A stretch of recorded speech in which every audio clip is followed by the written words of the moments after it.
منين جات الكلمه كامبو؟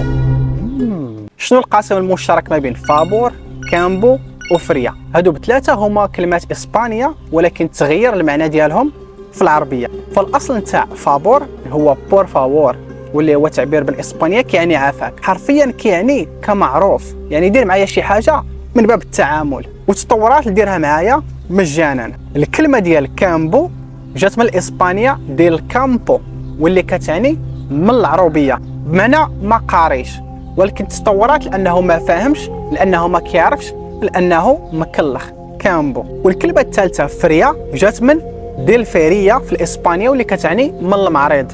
اذا في هذا السياق مش شحال هذه في اسبانيا المعرض كان تيتقصد به. اوكي، اذا هنا المعرض كنقصدوا به السوق فين كلشي كيتباع رخيص، يعني رخيص يعني الجوده ديالو طايحه، اذا تطورات لانها فريه. في التعاليق قولوا لي كتعرفوا كلمات وحده اخرين تغير المعنى ديالهم من لغات اجنبيه للدارجه المغربيه، وشكرا على المتابعه.